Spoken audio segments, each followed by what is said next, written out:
comincia una serie in 2 puntate dedicate all'antico Egitto. Saranno 2 puntate molto diverse da quelle abituali per varie ragioni. Intanto perché racconteranno delle storie vere che gli egittologi sono riusciti a ricostruire partendo da antichi papiri.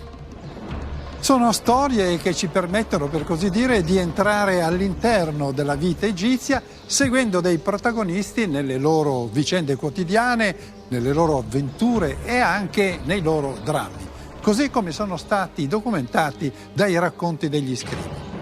L'altro aspetto importante è che questi racconti sono stati ricostruiti grazie al lavoro molto accurato della società inglese Wall to Wall in accordo con Super Quark, con degli attori e riproducendo fedelmente gli avvenimenti descritti. Nella prima puntata seguiremo uno dei più grandi faraoni dell'antico Egitto, Thutmosis III, in una sua famosa battaglia molto importante nella storia egizia. Avanti! E vedremo da vicino come si svolgeva una campagna militare a quel tempo. Nella puntata successiva invece seguiremo un vero e proprio giallo, la storia di un ladro di tombe catturato e processato. I verbali di quell'antico processo sono arrivati fino a noi attraverso il racconto degli scribi, rivelando la rete di complicità e di connivenze che esisteva all'epoca dietro questi furti,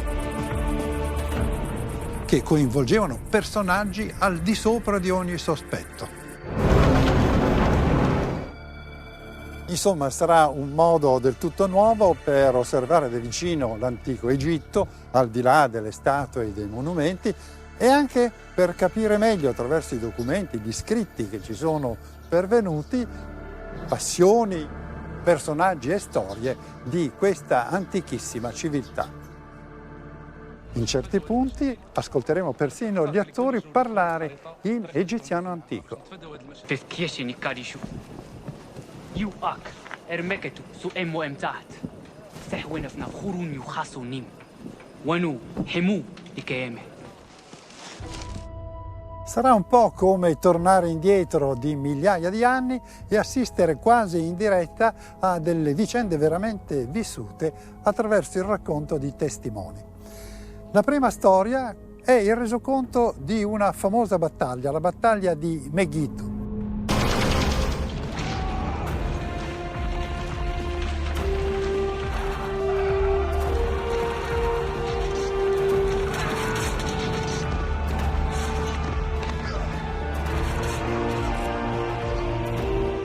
Il protagonista è il faraone Thutmosis III, vissuto circa 3500 anni fa e considerato il più grande guerriero della storia egizia. È appena asceso al potere molto giovane, dopo la morte della matrigna, la grande regina Hatshepsut, e si trova a dover prendere decisioni importanti. La nostra storia comincia proprio con la morte della regina Hatshepsut, che aveva tenuto in disparte il giovane erede al trono, mantenendo saldamente nelle sue mani la reggenza. In quel momento Thutmosis deve affrontare una situazione difficile. In particolare deve far fronte a una grave rivolta che si sta organizzando nei domini asiatici. A quel tempo, infatti, l'Egitto dominava vasti territori nel Medio Oriente, ma molti principi stranieri si stavano coalizzando per cacciare gli occupanti egizi. Una minaccia molto grave, tenuto conto delle ricchezze che l'Egitto traeva da queste terre. Quindi Thutmosis III deve decidere cosa fare e come farlo.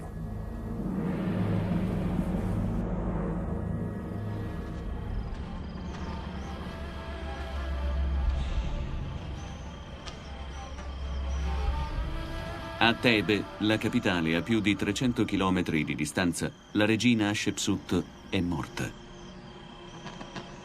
Mentre il paese piange la sua scomparsa, i nemici dell'Egitto si coalizzano. Il principe di Kadesh, un riottoso signore della guerra siriano, fomenta la rivolta fra le tribù del nord. Da decenni devono sottostare al giogo egizio con le sue ambizioni imperiali. Forte dell'appoggio di 150 principi ribelli, il principe di Kadesh progetta di invadere l'Egitto e annientare il potere dei faraoni.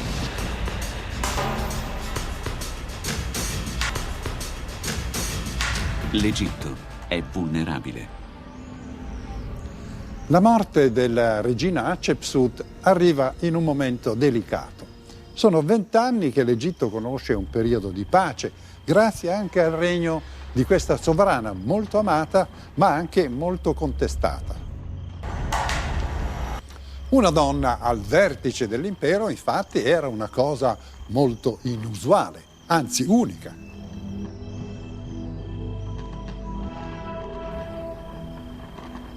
Molti si erano opposti alla sua ascesa al trono dopo la morte del marito Thutmose II. Ma Hatshepsut, con un espediente, sostenne di essere lei pure di origine divina. Ed ecco infatti come fece rappresentare la sua nascita qui nel suo tempio. E gli archeologi sono riusciti a decifrare questi dipinti, malgrado i danni provocati volontariamente dai suoi successori. Il dio Amon si congiunge con la madre sotto le sembianze di Thutmose I. La madre rimane incinta e nasce Hatshepsut. In questo modo Hatshepsut può essere incoronata in quanto figlia del dio e soprattutto grazie all'aiuto dei suoi fedelissimi. La cosa curiosa è che questa regina regnò come un vero faraone, arrivando al punto da farsi rappresentare con la barba posticcia regale, così come facevano tutti i faraoni dell'antico Egitto.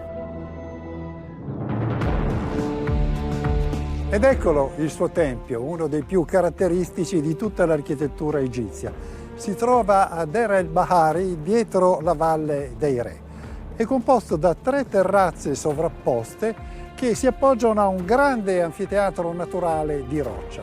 Tra l'altro è proprio qui ai suoi piedi che avvenne nel 1997 un terribile massacro di turisti uccisi da terroristi islamici.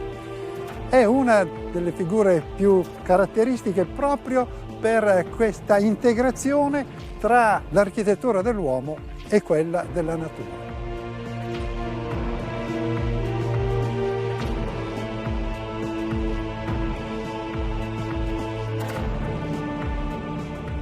Scavato nella roccia c'era il santuario principale e sotto doveva trovarsi la tomba della regina Hatshepsut, ma la sua mummia non venne mai trovata, quindi la sua sepoltura rimane un mistero. Ma c'è una storia curiosa. Il suo architetto, che forse era anche il suo amante, costruì per se stesso una tomba poco fuori l'area sacra, ma che con un lungo cunicolo arrivava fin sotto il tempio. Non solo, ma si fece raffigurare sui battenti interni delle porte del tempio. Piccoli stratagemmi per beneficiare dei vantaggi di una grande sepoltura regale.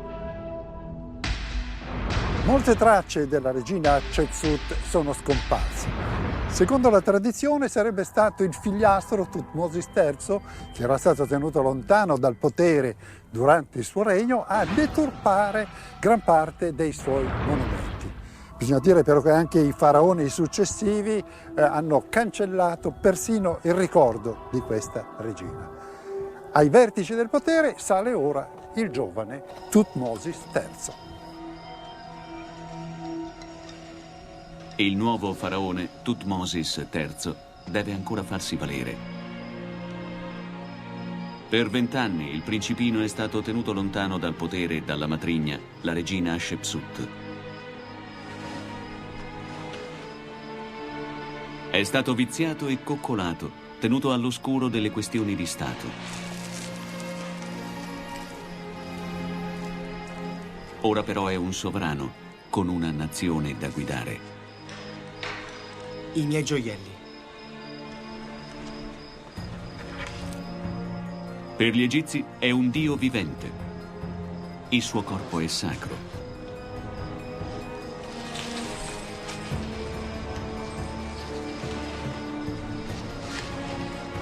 Ma per i nemici è soltanto un giovane re senza alcuna esperienza di battaglia e con un potere ancora non consolidato.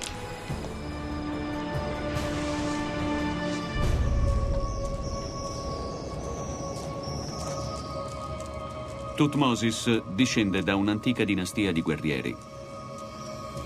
Un secolo e mezzo prima, i fondatori della sua dinastia avevano scacciato gli avi del principe di Kadesh dall'Egitto del Nord.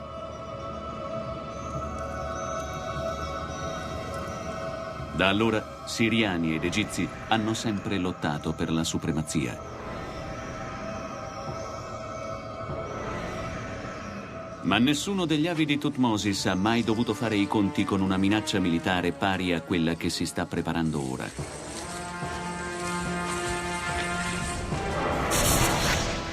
Sono passati 3500 anni e questa è la moderna Luxor con le rovine del tempio di Thutmosis a Karnak.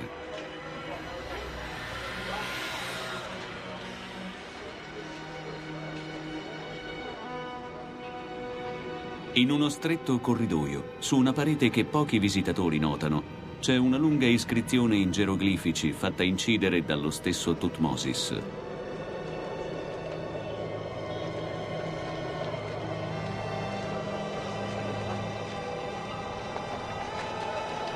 Racconta la storia della sua guerra contro i siriani, iniziata nell'inverno del 1458 a.C. Ed è proprio grazie a quello che sta scritto su questo muro qui al Tempio di Karnak che noi conosciamo la storia di questa battaglia. Infatti ciò che lo scriba aveva annotato sui suoi papiri è stato poi in parte riportato su questa parete a futura memoria. E questi segni sono rimasti qui per millenni in attesa di essere decifrati. Anno 22, quarto mese della seconda stagione. Il 25° giorno Sua Maestà raggiunse la fortezza di Taru nella sua prima spedizione per estendere con la forza i confini dell'Egitto. Oggi la scrittura egizia la si può leggere quasi correntemente. Semplificando molto, si può dire che ci sono 25 segni che rappresentano le 25 consonanti di base. Per esempio, la civetta si legge M, la bocca R. Qui vediamo una frase GVNSN e si legge Gedensen, vuol dire essi dissero.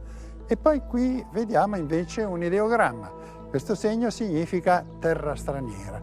Insomma, non era molto facile. Difatti la maggior parte delle persone non sapeva né leggere né scrivere. Per questo erano così importanti i dipinti e le statue che illustravano al popolo la potenza dei faraoni e la gloria degli dei, magari illustrandoli in enormi colonne come queste. Erano dei messaggi visivi subito comprensibili anche agli analfabeti. La civiltà delle immagini, ieri come oggi, ha sempre funzionato meglio di qualsiasi testo scritto. Va detto che i templi, le statue, i bassorilievi erano quasi sempre colorati. Oggi hanno perso gran parte del loro splendore, perché il tempo e le intemperie hanno cancellato i colori originali. Ma ecco come potevano apparire a quel tempo.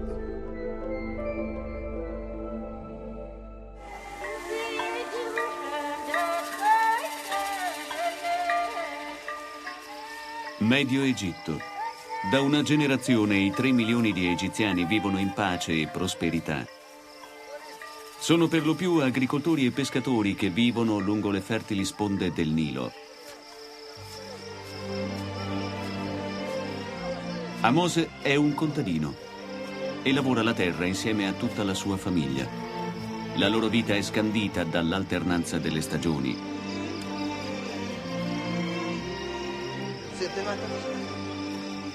Gli egizi si sposano in giovane età.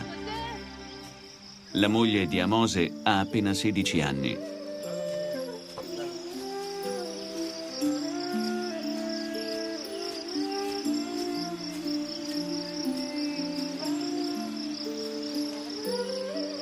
Amose spera che un giorno i suoi figli seguano le sue orme e continuino a lavorare nei campi. Ma la sua esistenza è destinata a cambiare in modo drastico. I sacri Ibis portano l'annuncio di una minaccia che incombe sull'Egitto e sul suo popolo. Poche settimane dopo essere salito al trono, Thutmosis e i suoi uomini partono da Tebe alla volta della fortezza di Taru, 800 km più a nord. Taru è sul confine con la Siria. È la più grande guarnigione egizia, la porta verso il Medio Oriente. Siete certi che la situazione sia così grave? Il giovane Thutmosis è in riunione con i suoi generali. Geuti e Jamunej sono ufficiali navigati e dubitano delle doti di comando del giovane faraone. Hanno solo poche settimane per elaborare una strategia di difesa dei confini egizi. A registrare ogni singola parola di quanto viene deciso c'è un quarto uomo. Non è un soldato, ma uno scriba. Geneni, preparati a scrivere. Io sono il faraone. Sono il figlio di Amon. Nessuna tribù ribelle, nessun sovrano potrà intaccare la mia potenza. Sono le sue parole in antico egizio, quelle scolpite sulla parete del tempio a Karnak.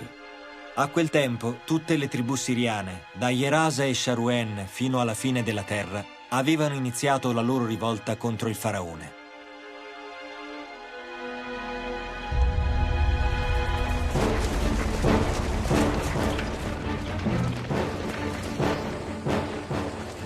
Il principe di Kadesh e i suoi alleati si sono concentrati nella città di Megiddo, vicino all'odierna Gerusalemme.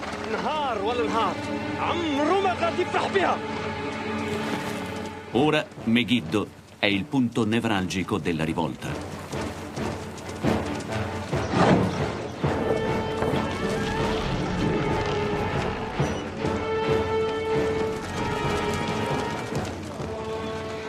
Il principe di Kadesh ha convinto i signori della guerra del nord a fornirgli tutti i loro soldati. È al comando del più grande esercito siriano che sia mai esistito.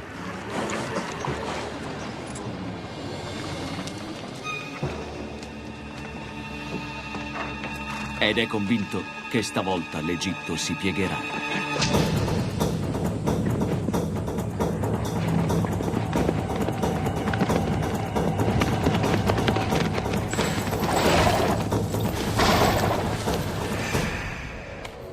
Signore, il principe di Kadesh è arrivato a Megiddo. Megiddo? Proprio così. Vai. Se è così, la situazione è più grave di quel che credevamo. Non sono d'accordo. Le informazioni che giungono sono peggiori di quanto Thutmosis si aspetti. Questa è la mia decisione. Non voglio essere contraddetto. Sono stato chiaro?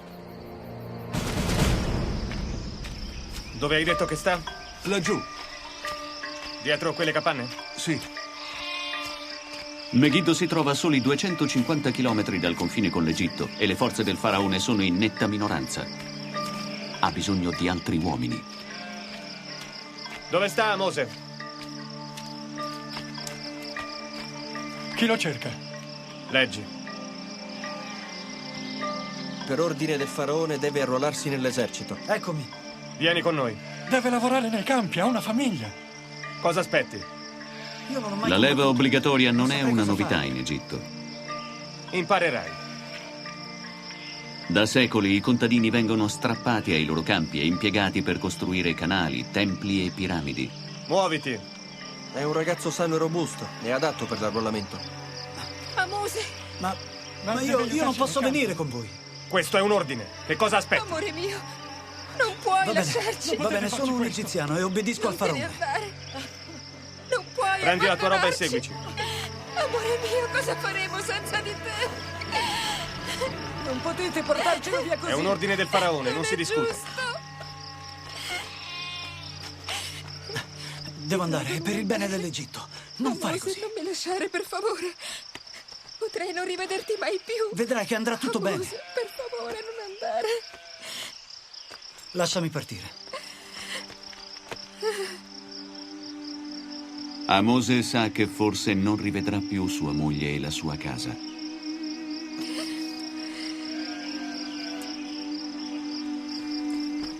Moglie mia, sarai sempre nei miei pensieri. L'occhio del dio falco Horus è un amuleto magico che protegge dai pericoli. Sempre. Non ti dimenticherò mai.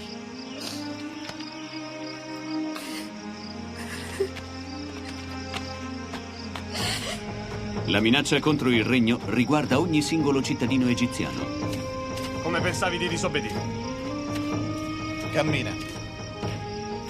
Amose è solo uno delle migliaia di giovani spediti a nord verso una possibile morte nella battaglia contro i siriani.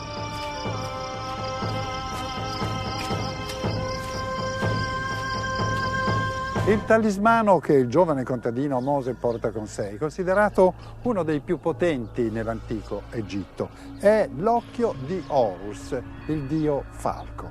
È un talismano che protegge dai nemici. Nella religione egizia le forze del bene e del male si annidano ovunque, anche le piante, anche gli animali appartengono al mondo sovrannaturale. E questi talismani sono molto importanti perché permettono di comunicare con gli dei, di ingraziarsi le divinità e ottenere la loro protezione. Ce ne sono anche di più semplici da portare al collo, ma ce ne sono invece alcuni molto preziosi come quelli ritrovati nelle tombe dei faraoni. Sono di materiali pregiati, di varie forme, come il famoso simbolo della vita, oppure il pilastro della forza, o lo scarabeo, molto popolare anche per le formule magiche che porta sul retro. C'è da dire che anche oggi poi in fondo le cose non sono molto cambiate perché c'è molta gente che si munisce di amuleti contro il malocchio, le disgrazie e porta delle medagliette, dei portafortuna per ingraziarsi la buona sorte. Tra l'altro si possono comprare anche contrassegno in certe televendite. C'è un'ultima notazione. Abbiamo visto lo strazio della giovane moglie nel momento in cui le viene portato via il marito.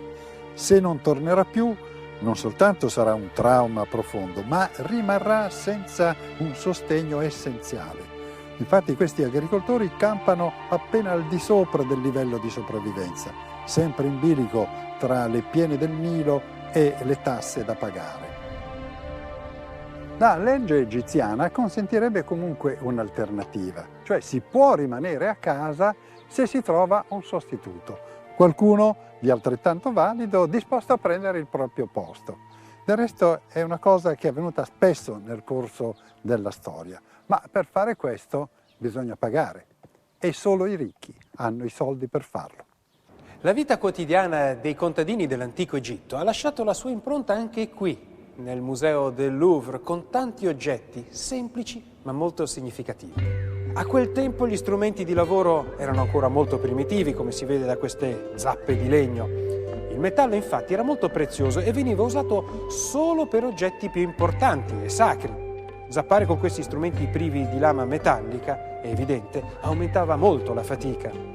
Il raccolto poi veniva immagazzinato in granai di questo tipo.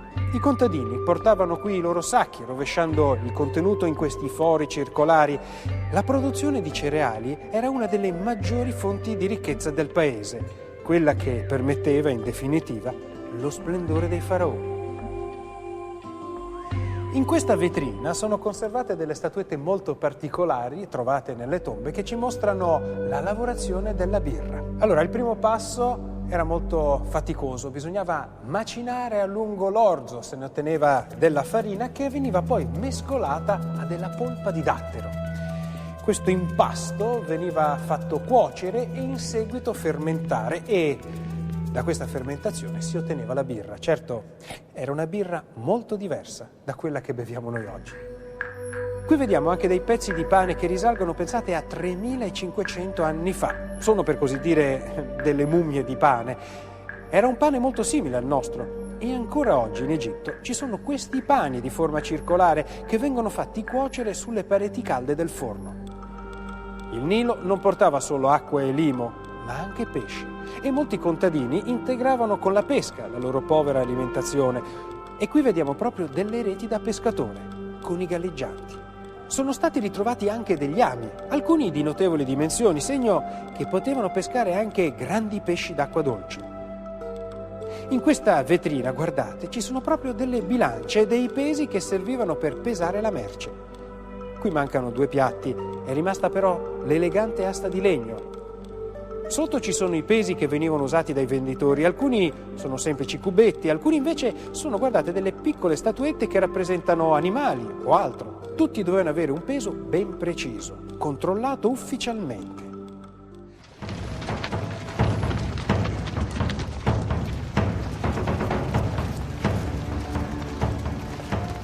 Nel febbraio del 1458 a.C., Amose e le altre reclute raggiungono la fortezza di Taru.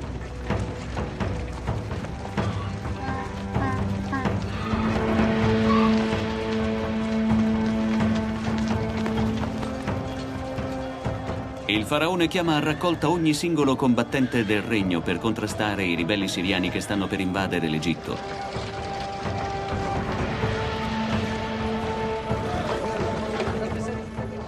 Amose, un contadino che non ha mai lasciato il suo villaggio, andrà a far parte dell'esercito più sofisticato che il mondo abbia mai visto. Con precise esigenze in fatto di viveri, armi e indumenti.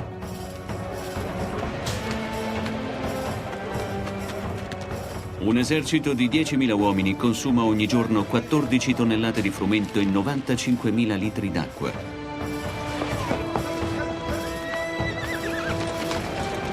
La grande ricchezza dell'Egitto viene impiegata per lo sforzo bellico.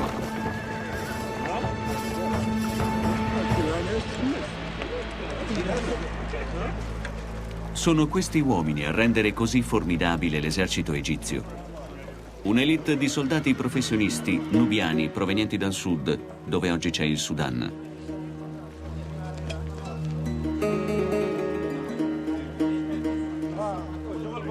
Nakht è entrato nell'esercito del faraone 3 anni fa, insieme ad altri 5 uomini del suo villaggio. La sua ambizione è fare strada nelle gerarchie militari e probabilmente ci riuscirà. Gli egizi ammirano i nubiani per il loro coraggio, la loro forza e la loro abilità in combattimento.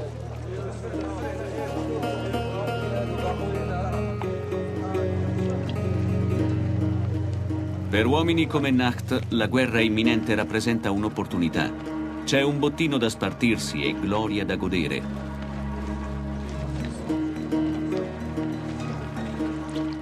Altri nubiani sono diventati generali e sono saliti ai vertici della società egizia.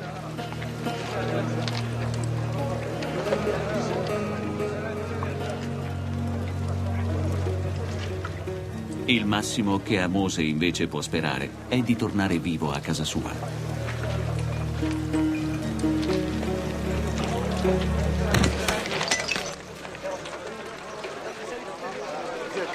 Fa attenzione la prossima volta.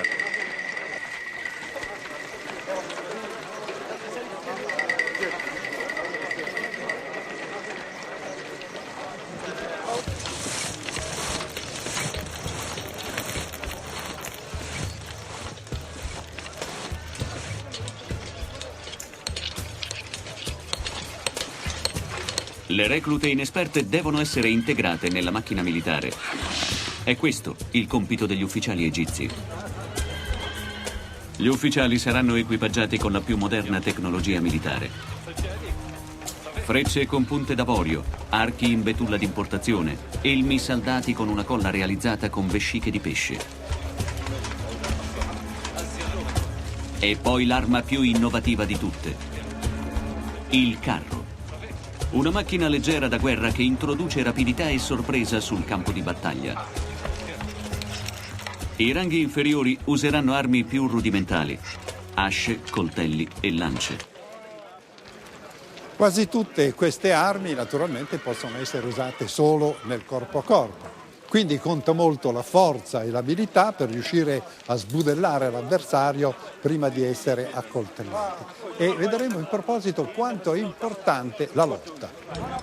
Ma c'è una cosa interessante se si guarda da vicino questo esercito, ed è il fatto che i soldati appartengono a etnie molto diverse. Per esempio si è detto che alcuni soldati provengono dalla Nubia, quindi sono di pelle scura, altri sono di pelle chiara, altri ancora sono di tipo mediterraneo. E questa diversità la si vede anche nei dipinti dell'antico Egitto. In molte scene si vedono tipi umani molto differenti, alcuni appunto con pelle più chiara, altri più scura. Infatti è una società in cui si mescolano molte etnie per diverse ragioni. Non bisogna dimenticare che il Nilo si estende per una grande lunghezza da sud a nord e che le grandi città egiziane costituiscono un punto di attrazione per gente di ogni regione, mercanti, volontari dell'esercito o anche giovani in cerca di fortuna. Guardando gli affreschi o le statue che sono giunte sino a noi con quei bellissimi profili come quello di Nefertiti, c'è da chiedersi dove sono finiti oggi i loro discendenti. I discendenti, per esempio, dei protagonisti della nostra storia, di Tutmosis III o del giovane contadino Amose. Si sa che le etnie si sono molto mescolate, però forse da qualche parte esiste ancora qualche discendente diretto.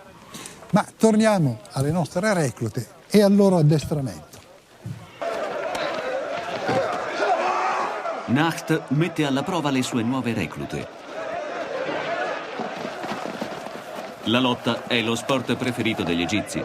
Nell'esercito è usata come prova di virilità.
Mose ce l'ha fatta. Nell'esercito del faraone si comincia a respirare un clima combattivo.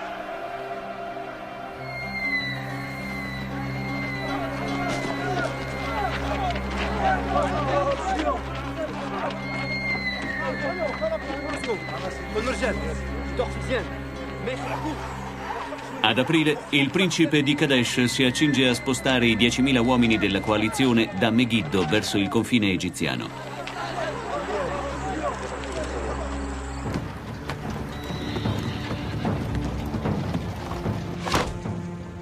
Tutmosis, leader inesperto, ha acquisito maggiore confidenza. Non aspetterà l'invasione dei siriani. Non combatterà una guerra difensiva.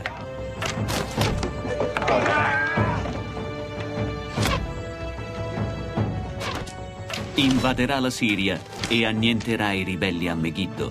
Prepara un altro bersaglio. L'esercito si metterà in marcia domani.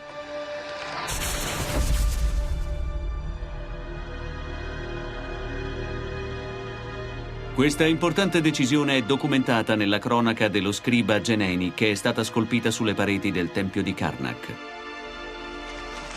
Anno 23, primo mese della terza stagione. Il quinto giorno lasciammo in forze questo luogo, fiduciosi di sconfiggere gli odiati nemici e di estendere i confini dell'Egitto.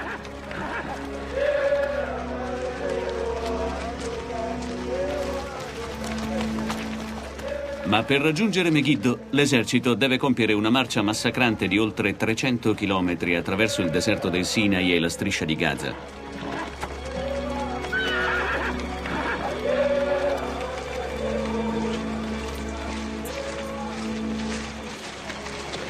Lo scriba Geneni è al seguito dell'esercito. Deve annotare le imprese del faraone e assicurare a Tutmosis un posto nella storia.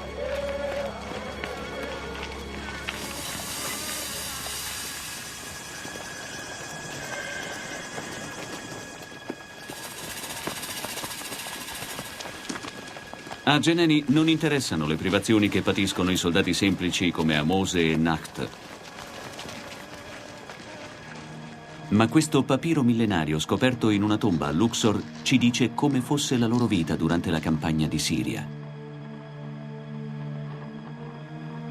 È stato richiamato per la Siria. Non gli è concesso riposare. Non ci sono abiti né sandali. Marcia in salita attraverso le montagne. Beve acqua ogni 3 giorni. Un'acqua maleodorante e salata. Il suo corpo è straziato dalla malattia. È debole. Si regge a stento sulle gambe. È sfinito dalla marcia. Camminare a tappe forzate in queste regioni desertiche effettivamente è una grande sofferenza, tra l'altro sapendo che probabilmente si va incontro alla morte. L'acqua naturalmente è l'elemento vitale. Il calore e la traspirazione disidratano rapidamente i corpi e basta il 5% in meno d'acqua nell'organismo per entrare in crisi. Perdendo il 10% d'acqua si entra in coma. Abbiamo sentito che il fabbisogno d'acqua per un esercito in marcia di 10.000 uomini è di 95.000 litri al giorno. Questo vuol dire 9 litri e mezzo al giorno per ogni soldato. Infatti questa è la quantità d'acqua necessaria all'organismo quando si compiono lunghi sforzi sotto il sole. Ed è quello, per esempio, che arrivano a bere i lavoratori dei pozzi petroliferi nel deserto. Quanto al cibo, questi soldati ricevono una razione quotidiana di circa 1,5 kg di frumento. Quindi è una dieta fatta sostanzialmente di molto pane e molta acqua, integrata con quello che si può trovare o sequestrare lungo il percorso.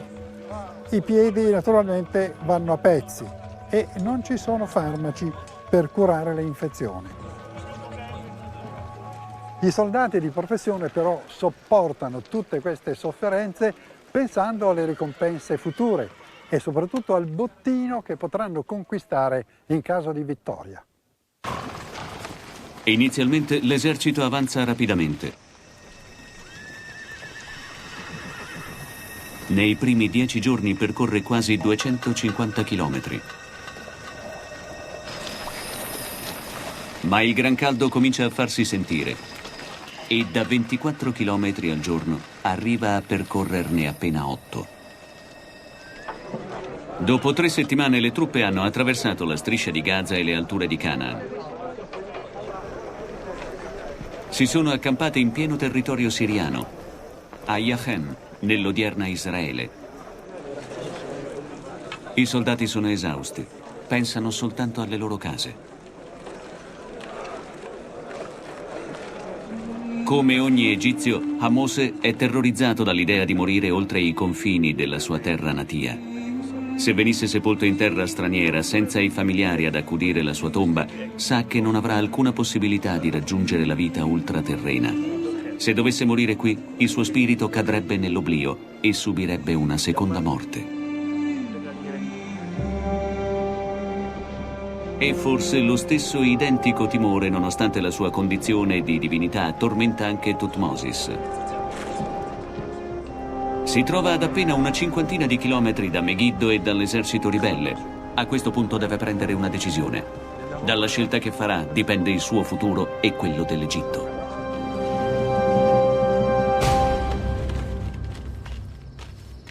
Dobbiamo cercare in tutti i modi di prenderli di sorpresa. Non devono sapere né come né quando li attaccheremo. Il giovane faraone deve prendere la decisione più importante di questa campagna militare. Geneni annota la discussione che ha con i suoi generali. Va bene, ma dobbiamo agire in fretta. Per la prima volta in questa cronaca ascoltiamo le parole che Thutmosis pronunciò 3500 anni fa. Il maledetto principe di Kadesh è riuscito a entrare a Megiddo, si trova lì in questo momento. Ha riunito intorno a sé tutti i capi di tutte le regioni confinanti con l'Egitto, fino a Narahin. Sono lì con le loro truppe.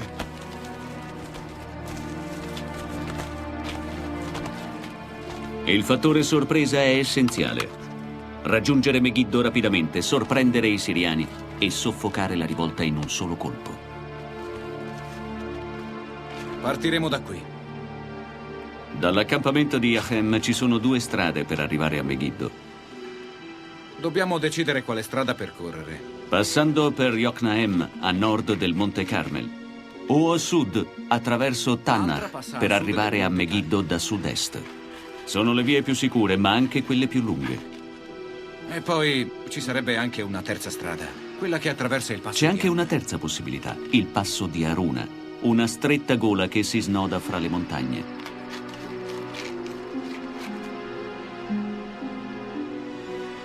È la strada più diretta, ma anche la più pericolosa.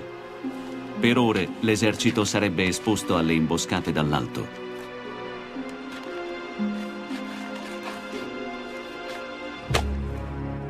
Passeremo da qui. Faranno il passo di Haruna.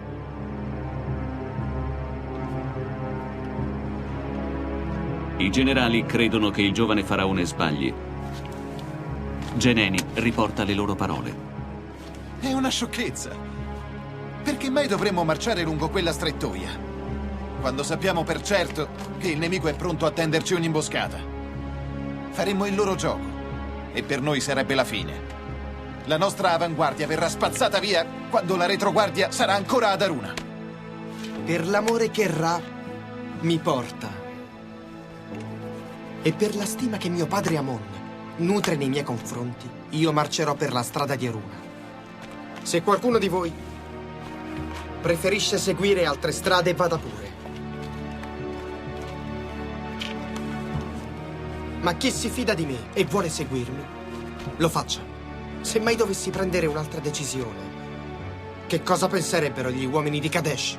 Sua Maestà ha paura di noi, questo penserebbero. Riflettete.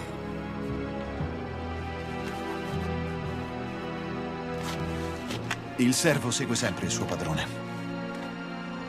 Comunicate l'ordine all'esercito. Il faraone li guiderà lungo la strada che si fa sempre più stretta. Abbiate fiducia. Puoi andare.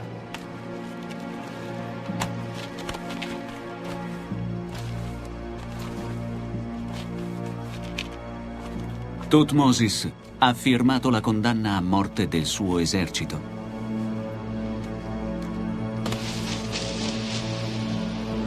Effettivamente il rischio è altissimo perché passare dentro una stretta gola vuol dire esporsi al tiro al bersaglio, quindi esporsi al massacro. Però può anche voler dire invece spiazzare il nemico che aspetta da un'altra parte e sorprenderlo quando sta ripiegando. È un gioco d'azzardo. Se non riesce il faraone sarà accusato di imperizia, di scelta arrogante, irresponsabile, ma se riesce sarà portato in trionfo come un grande eroe. La storia è spesso impietosa, anche perché gli uomini giudicano le cose con il senno di poi. I generali, come abbiamo sentito, erano per una scelta prudente, ma Thutmosis può permettersi di prendere una decisione temeraria e di imporla, non solo perché è il faraone, ma perché proprio in quanto faraone è il figlio del dio Amon. E non a caso lo ricorda ai suoi generali che subito si allineano ubbidienti ai suoi ordini. Tutti i faraoni infatti sono considerati di origine divina in quanto concepiti dall'unione sovrannaturale delle loro madri con il dio Amon. Quindi non possono sbagliare e se qualcosa va storto è colpa dell'influenza malefica di qualche altra divinità. Una cosa interessante, i due generali sono molto giovani anche loro. Infatti per guidare delle campagne così estenuanti bisogna essere in eccellente forma, perché bisogna condividere tutti i disagi e le fatiche dei soldati. Soldati che ora stanno per mettersi in marcia per questa rischiosa avventura.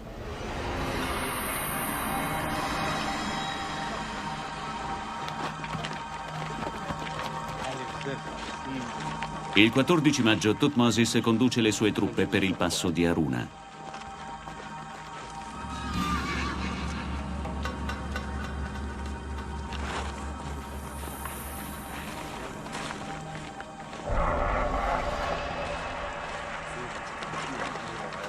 10.000 uomini sono costretti a marciare in fila indiana attraverso la stretta gola, esposti ad eventuali imboscate.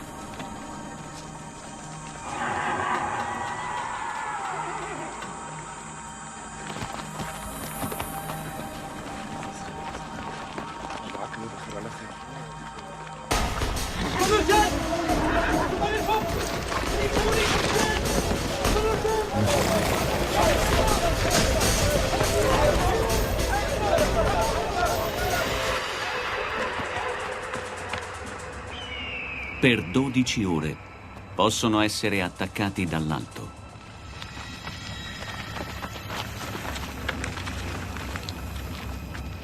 Stiamo correndo un grosso pericolo. Potrebbero attaccarci. Se così fosse, non avremmo via di scampo. Bisogna tenere gli occhi aperti.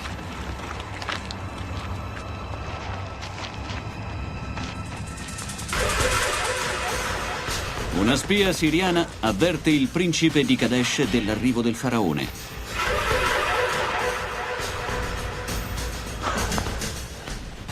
Ma è ormai troppo tardi. L'imboscata dei siriani non può più essere tesa.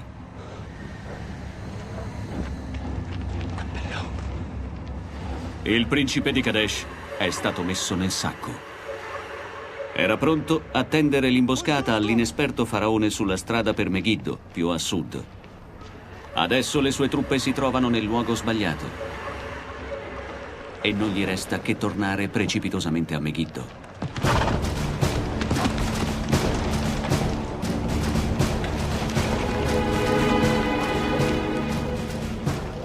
6 ore più tardi, Thutmosis è in vista della roccaforte siriana. Tutti i principi delle regioni del nord sono qui davanti a noi. Conquistare Megiddo è come espugnare 1000 città. Domani, Thutmosis condurrà per la prima volta i suoi uomini in battaglia.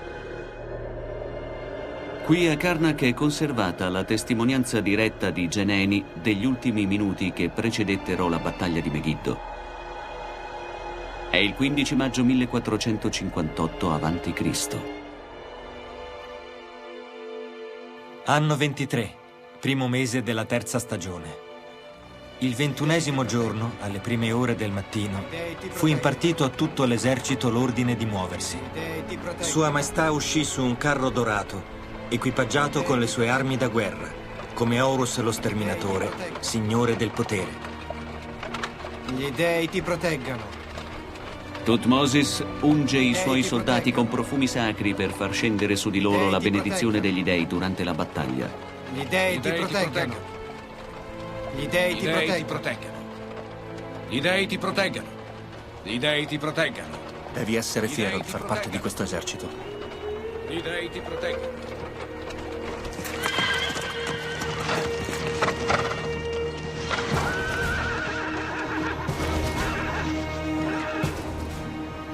Geneni descrive le posizioni degli egiziani. L'ala sud dell'esercito di Sua Maestà era su un'altura a sud del torrente China. L'ala nord si posizionò a nord-ovest di Megiddo. Sua Maestà si trovava al centro delle sue truppe, forte della protezione del dio Amon. Il momento decisivo è arrivato, le truppe dei principi ribelli non sono riuscite a tendere l'agguato all'esercito egiziano come speravano.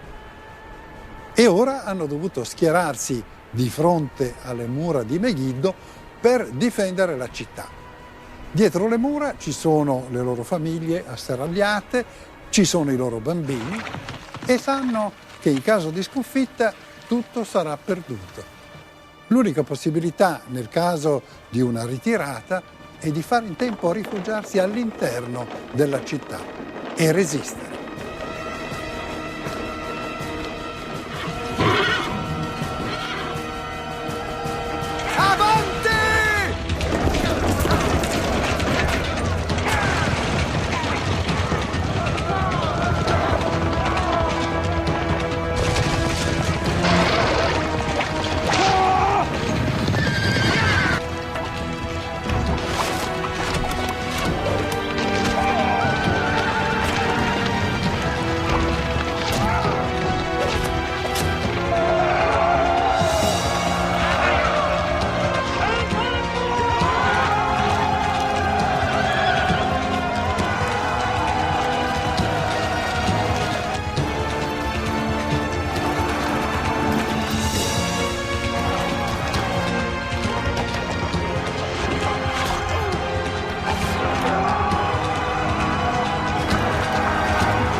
Mentre i corpi dei soldati siriani cominciano a cadere, i sogni di conquista del principe di Kadesh svaniscono.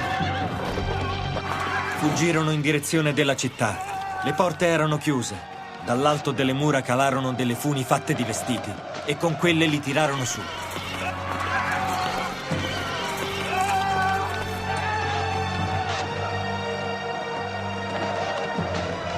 I loro cuori erano pieni di paura per il loro signore. Temevano per la sua vita. Non sapevano più cos'altro fare per contrastare il nemico. Solo di una cosa ormai erano convinti. La fine era vicina. Ormai il principe di Kadesh deve solo pensare a salvare la propria pelle.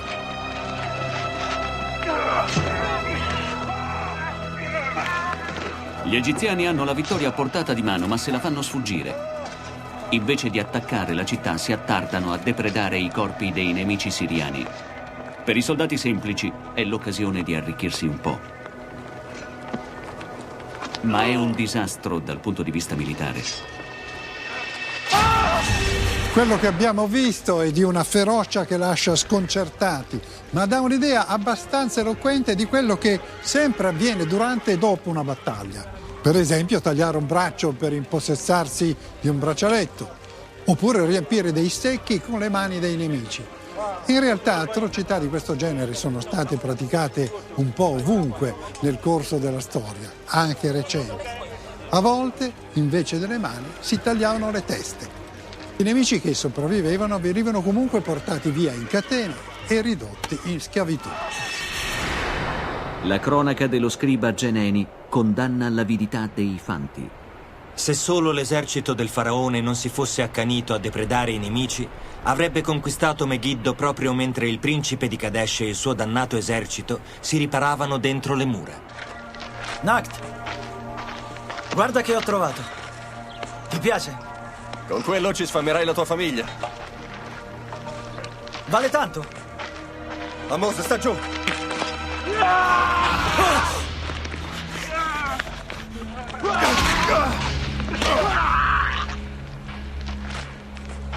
La rovina degli egiziani è dovuta all'ingordigia dei soldati.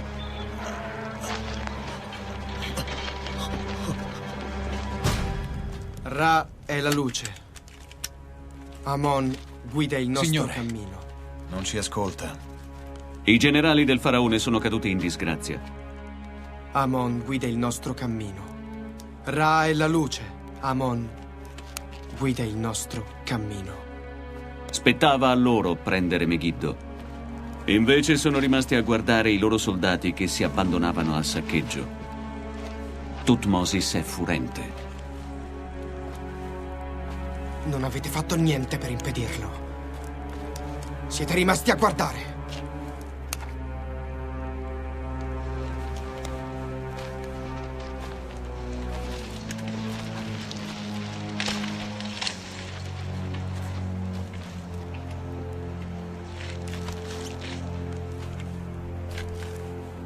Se aveste espugnato questa città, avrei dedicato al dio Ra la giornata. Perché i capi dei paesi in rivolta si trovavano tutti qui. E conquistare Megiddo significava espugnare 1000 città. Fuori. Ora Thutmosis dovrà ridurre alla fame i siriani fino alla loro capitolazione.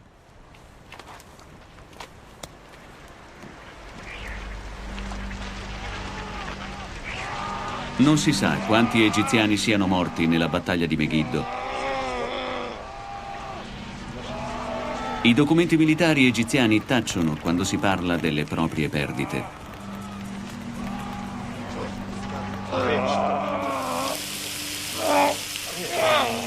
Ma sappiamo quanti chirurghi curarono i feriti.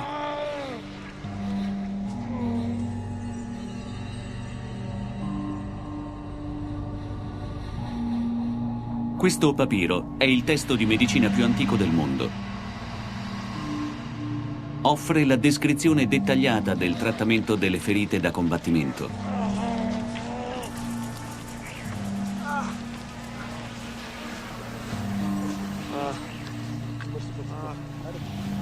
La carne cruda, con i suoi agenti coagulanti naturali, viene usata sulle ferite aperte.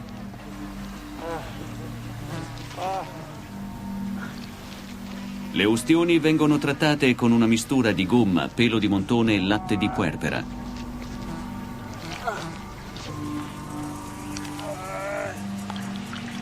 Ma nonostante tutti gli sforzi dei medici, quasi tutti i feriti di questo ospedale da campo moriranno di infezione in pochi giorni.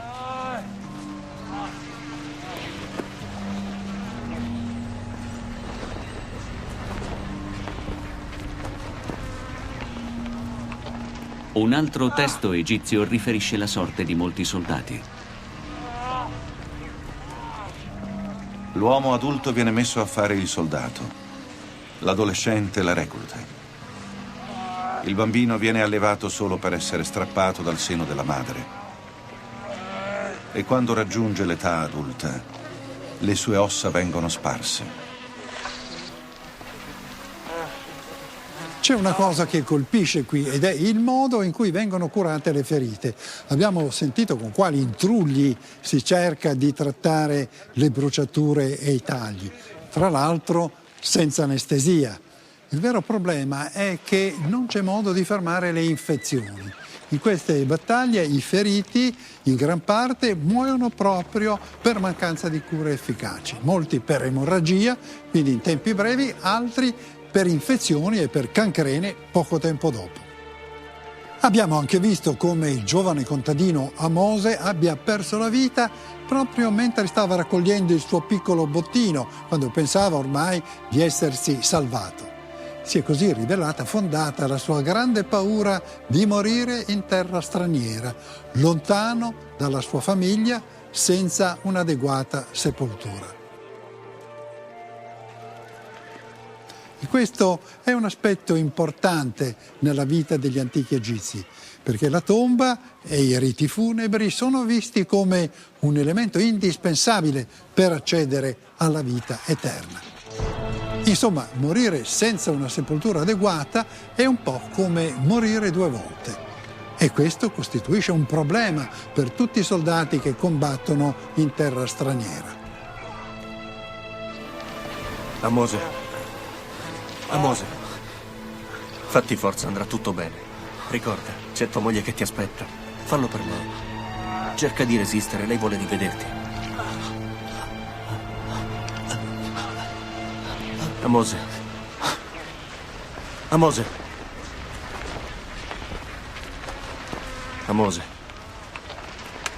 Amose.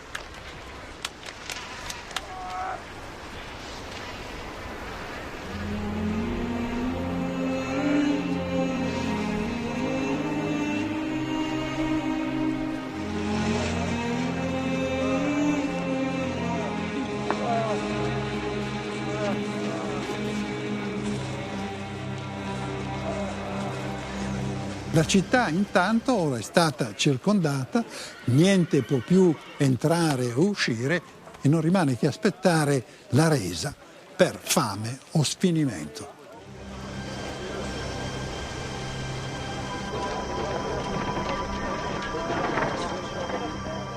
Per 7 mesi Thutmosis tiene Megiddo sotto assedio.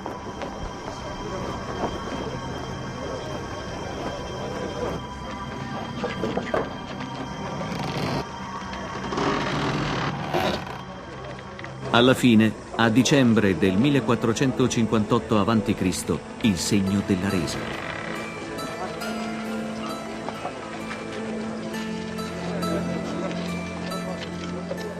Questi sono i figli dei signori della guerra siriani, offerti a Thutmosis in segno di sottomissione. Su, andate! Non vi fermate! Andate! La rivolta siriana è conclusa. Andate! Saranno portati in Egitto e tenuti come ostaggi.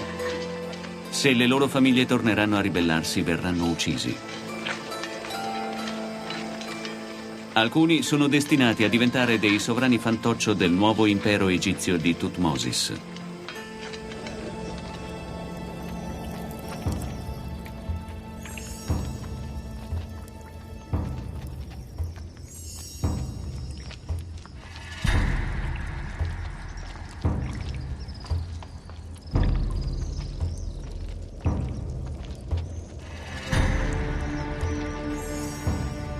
Thutmosis torna a Tebe, la sua capitale, in trionfo.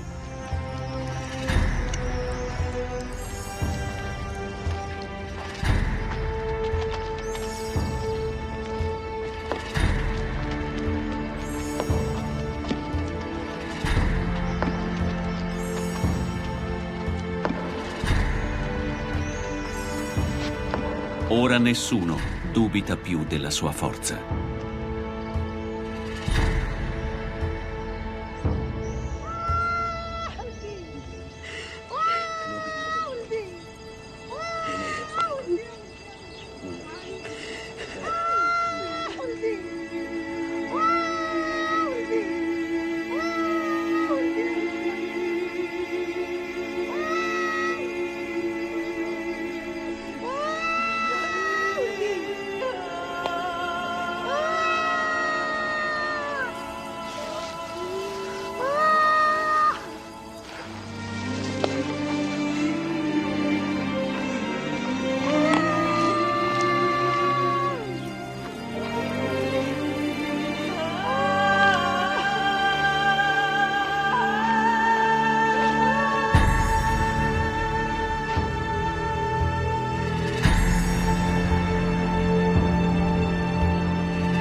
Geneni è testimone del momento di gloria di Thutmosis.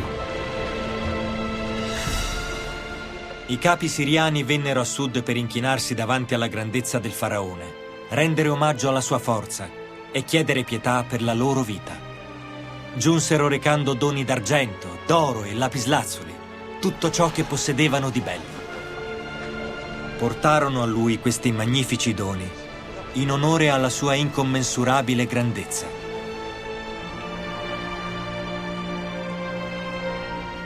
Davanti alla quale nessuno è degno di confrontarsi.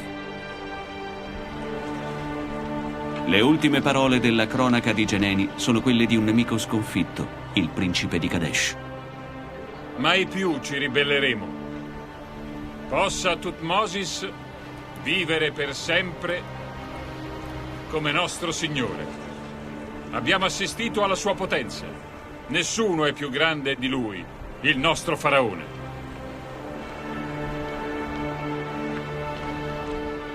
Nei 20 anni successivi, il faraone Thutmosis III combatterà e vincerà in altre 17 invasioni. La vittoria doveva sempre essere schiacciante, totale. I nemici dovevano inginocchiarsi, dovevano riconoscere la potenza del faraone, dovevano considerarlo il loro signore. Ma la cosa che colpisce di più è il fatto di utilizzare i bambini come ostaggi. Se i loro padri tornavano a ribellarsi, i bambini venivano uccisi. Questa tecnica è stata usata spesso in passato e non soltanto dagli egizi. Questi bambini, crescendo a corte in un paese straniero, assorbivano una cultura e una mentalità che faceva di loro degli alleati per le relazioni con i loro paesi d'origine. E come è stato detto nel filmato, alcuni potevano poi diventare addirittura dei sovrani fantoccio, ma in generale questo sistema consentiva di creare dei leaders affidabili da reinserire in posti di responsabilità. Quella di Megiddo è stata per Thutmosis la prima campagna militare. La sua vittoria contro i principi ribelli, grazie agli scribi e all'incisione scolpita qui al Tempio di Karnak, gli darà gloria eterna. Ma molte altre spedizioni attendono questo sovrano che per 3 decenni governerà l'Egitto, estendendo i suoi confini fin dove nessun altro suo predecessore era mai arrivato. Questa era dunque una storia vera, tratta dai racconti fatti dagli scribi e ritrovati dagli archeologi. Ma cosa rimane oggi della città di Megiddo?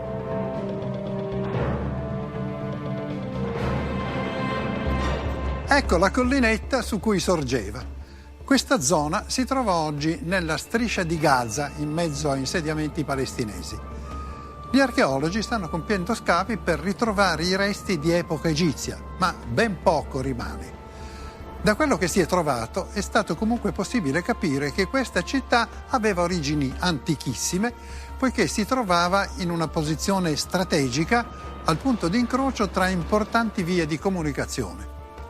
Secondo la tradizione venne addirittura fondata da Re Salomone e il suo nome, Megiddo, è all'origine del termine Armageddon, ossia il luogo dove, secondo l'Apocalisse, si combatterà la battaglia finale tra il bene e il male.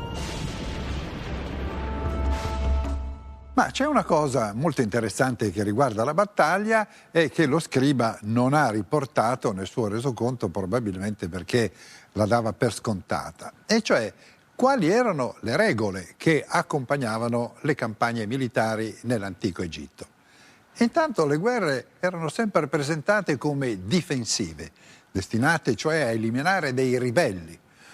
Non venivano mai viste cioè come un atto di aggressione, di distruzione, ma come il ristabilimento dell'ordine. La cosa curiosa è che una guerra poteva essere considerata di difesa anche se i ribelli non attaccavano. Era una specie di rappresaglia preventiva. L'altra cosa importante è che bisognava sempre rassicurare l'esercito sul fatto che i nemici erano nettamente inferiori, sia in numero che in armi. E questo permetteva di dare fiducia ai combattenti per affrontare la guerra, tra l'altro con la prospettiva di ricchi bottini. Per quanto riguarda la battaglia vera e propria, c'erano delle regole. Attraverso dei preliminari parlati veniva stabilito chi attaccava e chi si difendeva. La battaglia doveva svolgersi di giorno in uno spazio prestabilito. I due eserciti si schieravano uno di fronte all'altro, separati da un ostacolo naturale. I difensori dovevano avere alle spalle una zona rifugio, una città in questo caso. L'attacco doveva essere sempre frontale. Se gli attaccanti sfondavano, i nemici venivano inseguiti e sterminati. Altrimenti la battaglia proseguiva senza sosta. Se i difensori riuscivano a ritirarsi nella zona rifugio, la città fortificata, iniziava allora l'assedio. Un assedio breve, con un attacco alle mura, oppure lungo, per ottenere la resa per fame. Ed è proprio quello che successe a Megiddo, dove tutte queste regole sono state rispettate. Attraverso lo sceneggiato abbiamo visto ricostruiti alcuni aspetti della vita di Thutmosis III, ma cosa sappiamo in più di lui grazie alle altre informazioni che ci sono pervenute? Thutmose III è stato sicuramente uno dei più grandi faraoni egizi. Oggi viene chiamato il Napoleone del mondo antico perché 3000 anni fa riuscì a compiere imprese simili a quelle di Napoleone. Era un grande uomo e un leader eccezionale. E per questo ci aspetteremmo una tomba e una mummia eccezionali. Se pensiamo a Thutmose III, ci immaginiamo un gigante, un uomo forte, e invece non è così.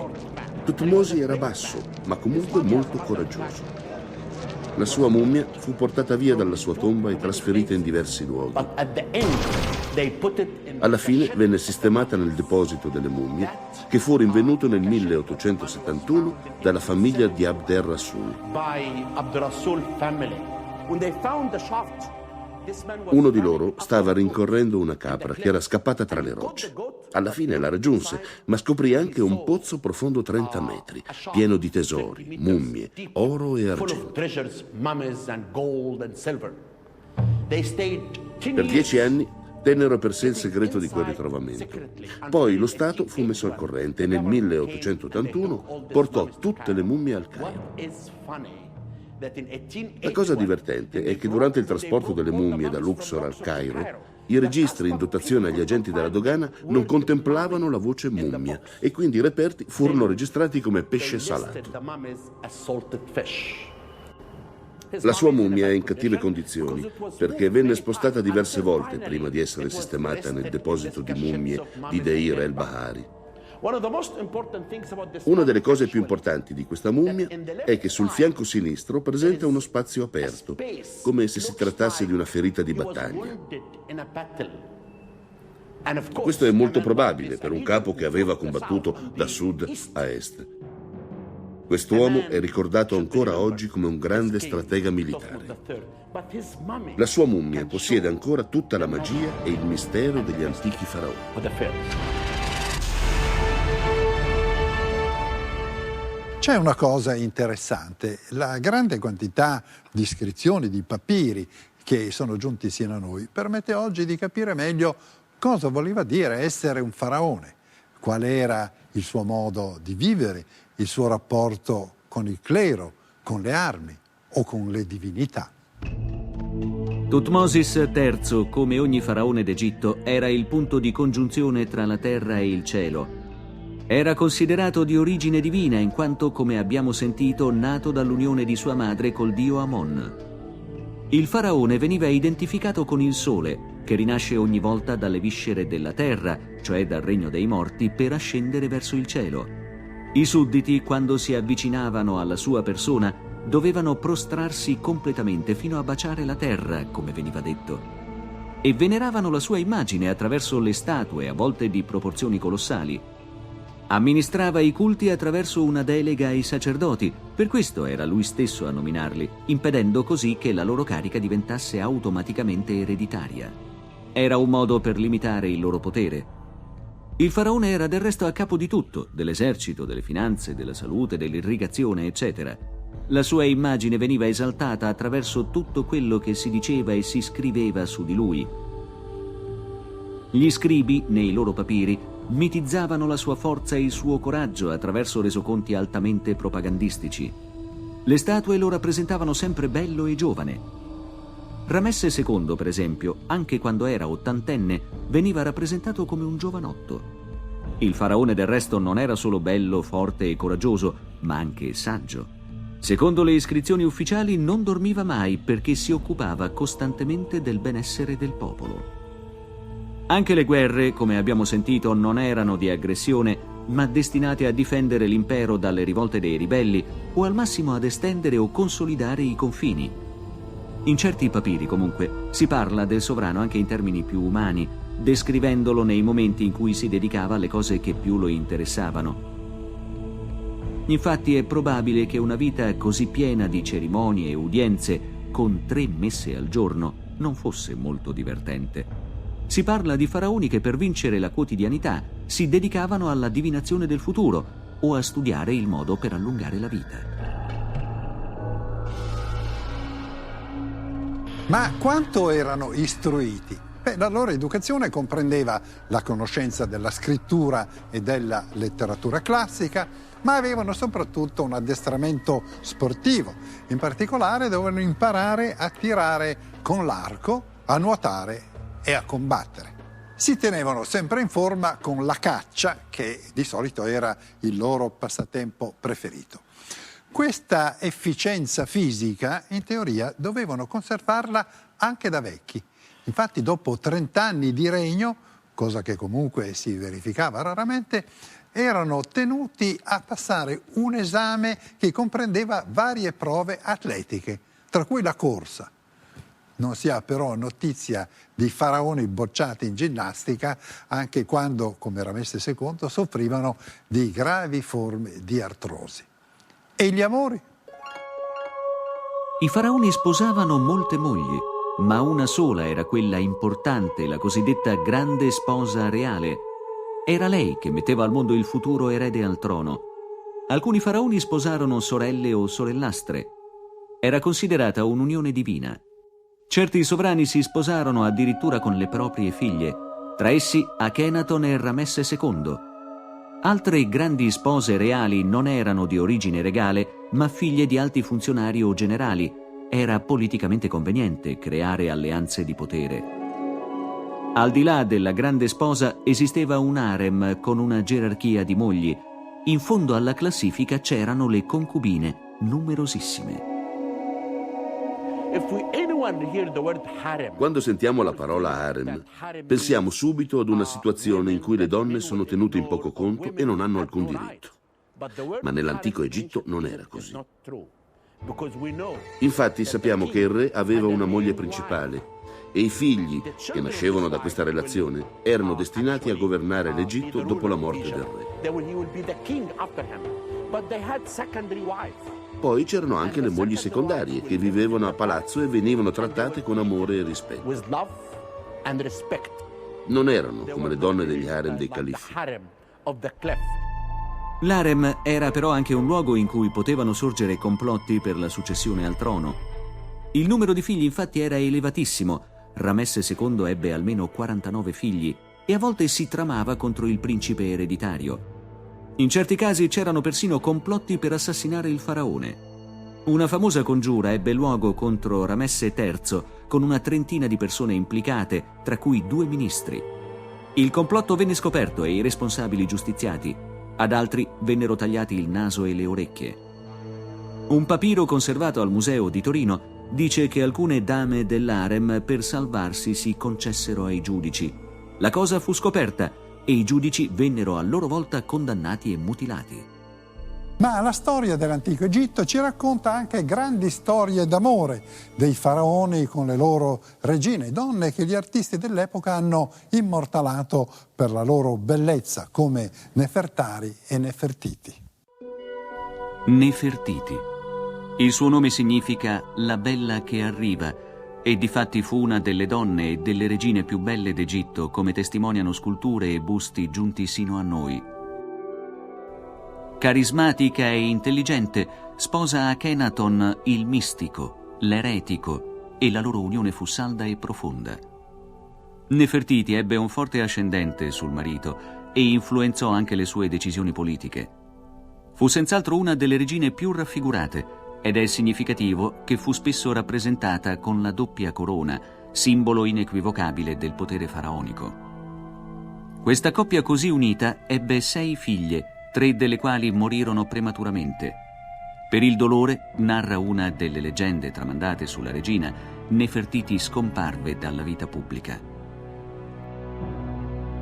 Anche Nefertari fu una donna potente e carismatica. Bellissima ma di natura cagionevole, fu la moglie più amata di Ramesse II, il quale la volle sempre al suo fianco, in qualunque manifestazione religiosa o pubblica. Potentissima figura politica e anche madre amorevole, Nefertari diede 6 figli al faraone. Una leggenda vuole che Nefertari sia aspirata il giorno dell'inaugurazione del tempio di Abu Simbel, proprio sulla soglia del luogo che avrebbe condiviso con il suo sposo per l'eternità. Nello sceneggiato abbiamo visto alcune sequenze ambientate nella residenza reale di Thutmose III. In realtà sappiamo ben poco dei palazzi in cui vivevano i faraoni. Erano certamente delle residenze lussuose con arredi, mobili preziosi, per quanto possiamo capire dalle cose che ci sono arrivate. Ma si trattava evidentemente di edifici costruiti con dei materiali leggeri, perché negli scavi non si sono trovate né regge né palazzi. Tutto è scomparso. Mentre i templi venivano costruiti con grandi massi di pietra, immensi colonnati, piloni, eccetera, le abitazioni dei faraoni in realtà erano molto meno imponenti.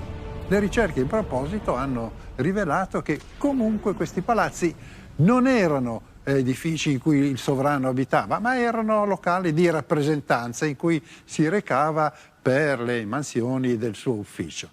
Una cosa che avremmo potuto vedere in certi palazzi reali, curiosamente, era uno zoo.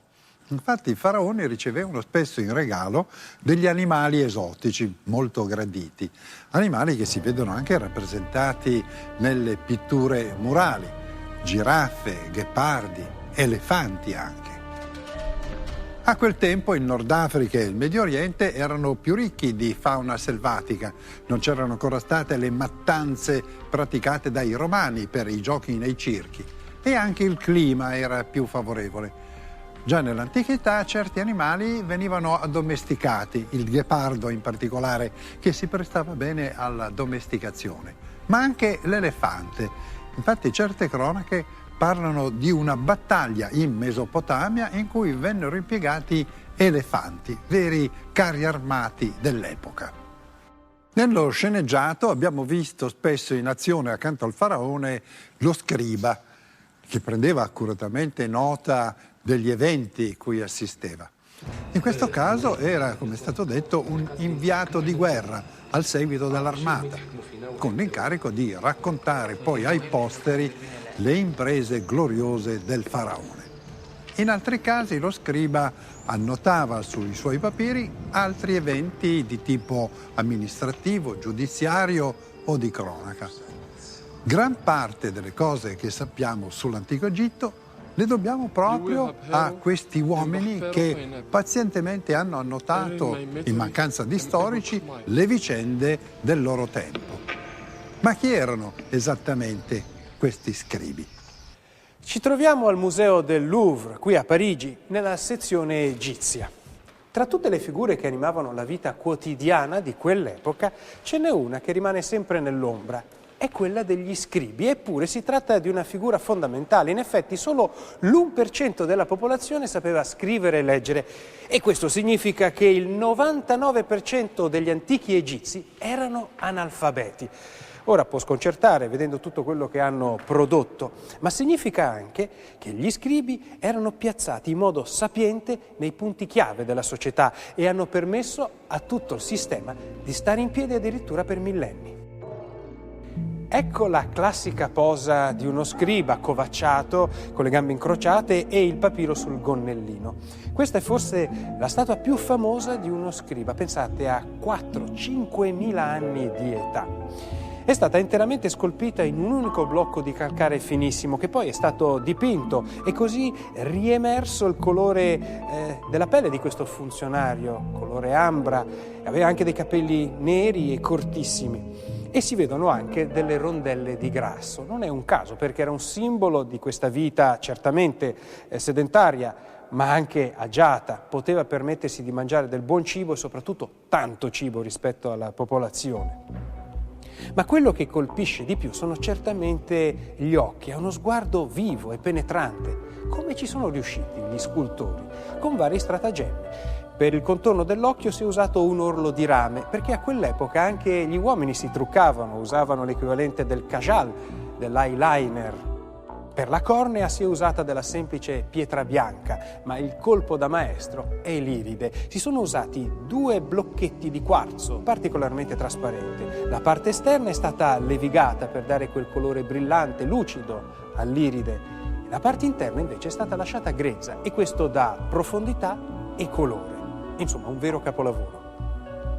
In un altro caso scopriamo che c'era anche chi portava dei baffetti alla Clark Gable, cosa che di solito non si vede nei dipinti o nei bassorilievi.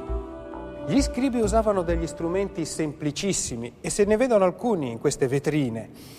Avevano una tavolozza a forma di astuccio di legno lungo e per scrivere usavano delle semplici bacchettine di legno, dei pennelli che venivano bagnati dentro dei vasetti d'acqua e poi si intingevano questi pennelli dentro questi grumi colorati di inchiostro rosso e nero.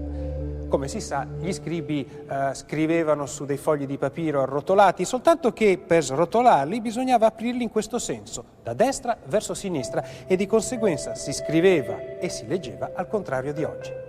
Esistevano tante categorie di scribi. Alcuni lavoravano negli uffici centrali, dove registravano gli atti giudiziari. Altri invece facevano i contabili, annotando per esempio le quantità di cereali nei magazzini oppure il peso del raccolto per stabilire le tasse. Altri ancora invece lavoravano nei cantieri, controllando e organizzando gli operai, eccetera. Come definire il mestiere di scriba? Beh, per fare un esempio moderno, gli scribi erano gli equivalenti dei nostri computer. Alcuni erano fissi nell'amministrazione, altri erano portatili, per esempio sul cantiere, alcuni avevano dei programmi di scrittura avanzati, altri meno, eccetera, ma tutti erano essenziali per memorizzare sui papiri un'infinità di dati per la gestione di questo immenso regno. Ora, noi ci troviamo in una delle sale del Museo Egizio di Torino, dove sono custoditi tanti papiri, alcuni davvero interessanti. E c'è una curiosità: dal momento che la popolazione era analfabeta, quasi tutti si rivolgevano proprio agli scribi, un po' come accadeva anche noi in passato, per scrivere delle lettere agli amici o magari per fare delle denunce, delle suppliche. Ecco perché in musei come questo si trovano dei papiri un po' particolari. A volte ci sono delle poesie, dei romanzi, delle leggende. Questa, per esempio, è una cartina, una mappa che mostra il luogo esatto dove si trovano delle miniere d'oro. È una mappa unica nel suo genere. Questo invece è un testo davvero particolare. Qui infatti sono riuniti diversi incantesimi contro il veleno dei serpenti e altre formule per la protezione degli occhi, eccetera. E poi c'è questo papiro davvero eccezionale, è stato chiamato Canzone d'amore. In realtà è un componimento e racconta la storia di un albero, il sicomoro, che fa sì che due giovani amanti si ritrovino nel giardino di lei. Su alcuni testi di satira è emersa una battuta che doveva essere molto ricorrente a quell'epoca, e cioè si raccomandava a chi era debole e malaticcio di fare lo scriba, perché era un mestiere che non richiedeva dei muscoli forti. In effetti gli scribi non erano particolarmente amati, ma in realtà diventare scriba era molto difficile, bisognava seguire delle scuole molto severe, l'educazione, l'insegnamento era durissimo e i maestri colpivano con le bacchette. Come diceva un proverbio a quell'epoca, l'orecchio dello scolaro si trova sulla schiena. Molti papiri sono arrivati in buone condizioni sino a noi, altri meno, altri si sono completamente rovinati. Questo del resto è un problema comune a molti altri tipi di papiri, come quelli greci o quelli romani, perché il tempo, l'umidità, le muffe hanno spesso reso illeggibili questi scritti. In taluni casi non è stato neppure possibile srotolarli per il rischio che si sbriciolassero. In passato questi papiri così rovinati erano inaccessibili per gli archeologi. Oggi però nuove tecniche di restauro permettono dei piccoli miracoli di recupero, anche in casi che sembravano disperati. Si calcola che complessivamente siano stati scoperti sino ad oggi migliaia di papiri che si trovano sparsi un po' ovunque in diversi musei in varie parti del mondo. Tutti sono stati tradotti e catalogati e gli egittologi, quindi, ricomponendo queste informazioni sparse, un po' come in un gioco di incastro, sono riusciti a ricostruire molti aspetti della vita degli antichi egizi, non solo storie di faraoni e di templi, ma anche di vita quotidiana, dandoci così uno spaccato a volte molto vivido, per esempio del modo di vivere in casa, tra le mura domestiche. Gli egiziani sapevano mangiare bene senza mai eccedere. La popolazione dei centri urbani si nutriva di pane, birra, cipolle, aglio e legumi. Gli abitanti della campagna mangiavano anche frutta e ortaggi e, più facilmente di quelli della città, anche i prodotti della caccia e della pesca. Dal momento che il clima caldo del paese non permetteva la conservazione della carne e che non si vendeva carne al taglio, solo nelle case più ricche e numerose, in cui ci si poteva permettere di macellare un animale e consumarlo subito, si mangiava carne bovina. I nobili consumavano inoltre miele, burro, grasso animale e panna di latte. Le bevande più comuni erano l'acqua e il latte, la birra e il vino. Raramente si sorseggiavano quelli che noi oggi definiremmo superalcolici. E comunque a dare un freno agli eccessi era la signora della casa, la donna. In Egitto le donne erano tenute in grandissima considerazione in confronto alle loro contemporanee di altri paesi. Basti pensare che avevano la libertà di scegliersi il marito, nominare i propri eredi o partecipare attivamente alla vita politica. La donna egizia si sposava in tenera età e a volte il matrimonio avveniva tra consanguinei. Godeva di privilegi che lo stesso Erodoto criticava aspramente: troppa libertà di uscire, uguaglianza nell'educare i figli, suo mantenimento in caso di divorzio. Si divorziava per adulterio o sterilità. Con un atto ufficioso il marito passava alla moglie un terzo del suo stipendio. Le donne egizie, ma anche i loro mariti, avevano un vero culto per il proprio corpo. Usavano creme, oli, unguenti. Gli occhi venivano evidenziati con estratti di golena e malachite per renderne lo sguardo più conturbante. I capelli e le unghie venivano tinti con una pasta a base di ennè. Una pratica generalizzata che riguardava il corpo come contenitore dell'anima era la circoncisione, cerimonia iniziatica che indicava una trasformazione, un passaggio da un mondo chiuso ad uno in espansione.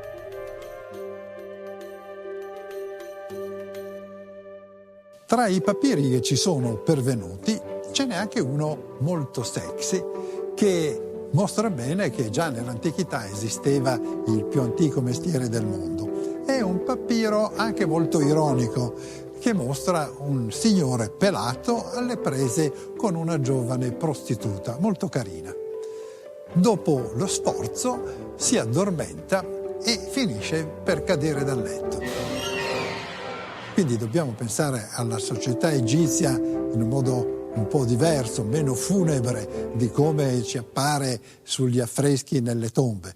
Certo c'erano le processioni, c'erano le preghiere, c'era la sottomissione al faraone, ma poi c'era anche la vita, l'amore, il divertimento, le piccole e grandi soddisfazioni del vivere quotidiano e anche le piccole e grandi passioni di sempre, le stesse che conosciamo noi.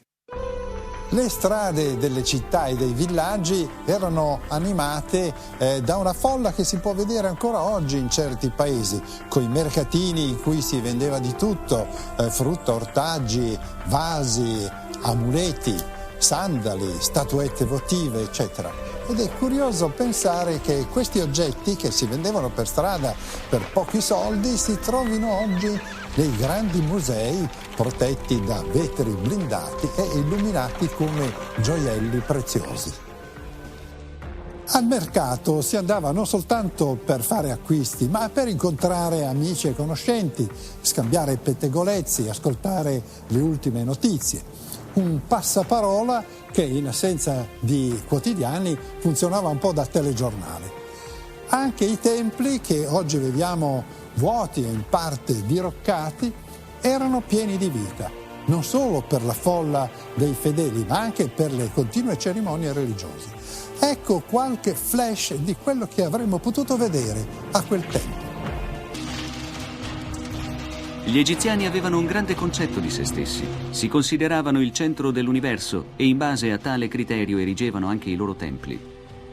La struttura interna di un tempio, composta da colonnati e stanze, si sviluppava attraverso un percorso che era sempre in salita e conduceva dall'entrata al sacrario, simbolo della collina primordiale. Questo cammino verso la parte più alta e importante del luogo sacro era accompagnato dalla luce, anzi, dalle deviazioni luminose. La creazione a incastro di ambienti aperti e luminosi, con ambienti chiusi e stretti, portava a incanalare la luce facendole percorrere una struttura che assomigliava un po' alla forma di un telescopio. Il tempio era la casa del dio dove il popolo non era ammesso, solo il re o un sacerdote da esso nominato potevano entrarvi. All'interno si celebravano 3 riti fondamentali, dei quali il più complesso era quello del mattino. Si recavano vassoi pieni di carne, frutta, pane e anfore colme di birra e vino. Questi doni venivano purificati con l'incenso e con formule di consacrazione pronunciate dai sacerdoti. Ma solo il gran sacerdote poteva spezzare il sigillo con il quale tutte le sere si chiudeva la cella del dio e dare l'avvio alla celebrazione del pasto simbolico, dopo il quale la statua veniva lavata, purificata, rivestita con nuove stoffe e infine unta con olio cosmetico. È ciò che ancora oggi avviene nei templi indù.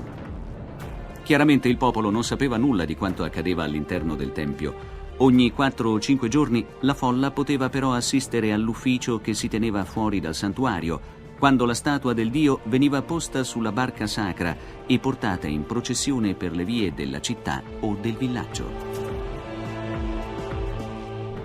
Abbiamo visto Thutmosis come condottiero, ma era anche il capo della religione, perché la figura del faraone planava su tutta la vita spirituale dell'antico Egitto. Lui stesso, del resto, era di origine divina in quanto figlio del dio Ammone e lui soltanto aveva il diritto di elevare templi.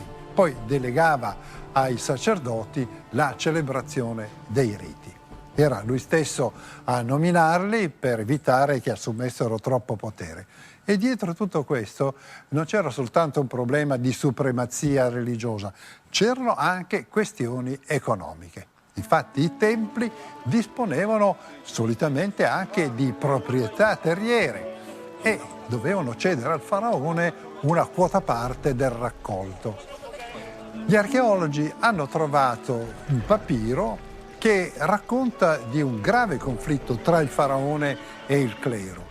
E in particolare un episodio drammatico provocato proprio dalla contesa sul pagamento di questo tributo. È una storia di bastonate e di omicidi che vale la pena di vedere, ora ricostruita attraverso i documenti ritrovati. L'Egitto è sconvolto da una guerra civile e da invasioni straniere da ormai 400 anni. A nord l'arrivo degli invasori libici, a sud invece le scorribande dell'esercito della Nubia.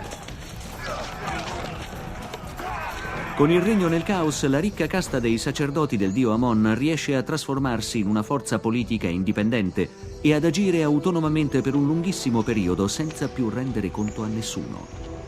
Ma ecco che un nuovo faraone conquista il potere e riunisce il regno, mandando i suoi uomini a riprendere il controllo dei templi. Petiese è uno di questi. Cugino del faraone, viene mandato a Teugioi, una città non lontana da Tebe. Questa vicenda è stata scritta su un papiro oltre 2500 anni fa da un discendente di Petiese deciso a tracciare la storia della sua famiglia. Gli eventi scorrono su un papiro lungo quasi 4 metri, scoperto verso la fine del XIX secolo. La città di Teugioi ospita uno dei grandi templi dedicati al dio Amon. Mettere in riga i sacerdoti diventa una priorità assoluta. Che cosa state aspettando? Datevi da fare! Forza! Andiamo! Il tempio era più di un luogo di culto, possedeva e controllava la maggior parte della ricchezza del paese. Guardate come è ridotto questo posto. L'ordine che Petiese ha ricevuto è quello di riportare questa ricchezza nelle mani del faraone. È per questo che mette in atto una dura dimostrazione di forza nei confronti dei sacerdoti.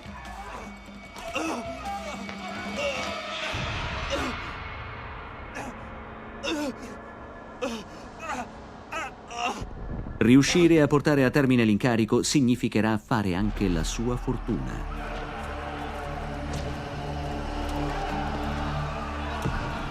Dopo molti anni di dominio, Petiese, ormai ricco e potente, decide di ritirarsi a Tebe, lasciando il tempio e le ricchezze di famiglia alla figlia e al genero che continueranno a suscitare la gelosia e il malcontento dei sacerdoti che vivono ormai in povertà.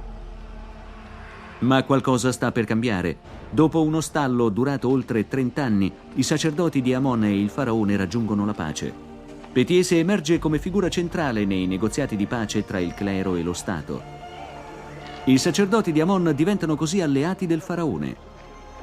Spero che il mio sforzo servirà a portare al paese ricchezza e prosperità e non scorra più sangue innocente. Quello che Petiese non ha considerato però è il possibile impatto che questo nuovo ordine potrà avere sulla sua famiglia a Teugioi. L'ago della bilancia è finalmente tornato a pendere dalla parte dei sacerdoti. Il faraone non li ostacolerà più. Dobbiamo agire in fretta. Ordiscono quindi un complotto per rovesciare la famiglia di Petiese. È arrivato il momento della vendetta. E non c'è nulla da temere, perché il faraone sarà dalla nostra parte. Abbiamo subito troppi anni di soprusi.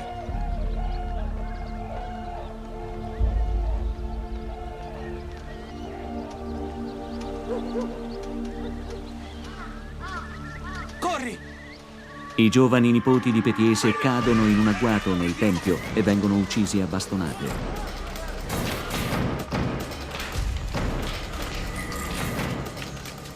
Petiese accorre a recuperare i corpi dei ragazzi, ma il suo potere è ormai in declino.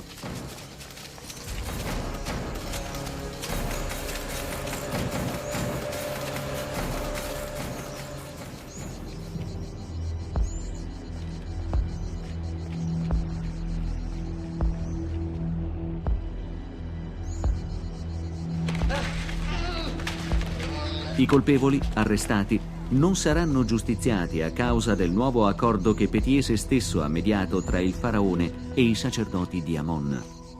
Quanto ai sacerdoti che hanno ucciso i miei nipoti, ho tutto il diritto di chiedere giustizia, ma per la gloria di Amun li lascerò in pace. Petiese non può più proteggere i suoi cari. Appena una generazione dopo, i sacerdoti riuscirono a riconquistare il potere e ad impossessarsi di tutte le ricchezze della sua famiglia.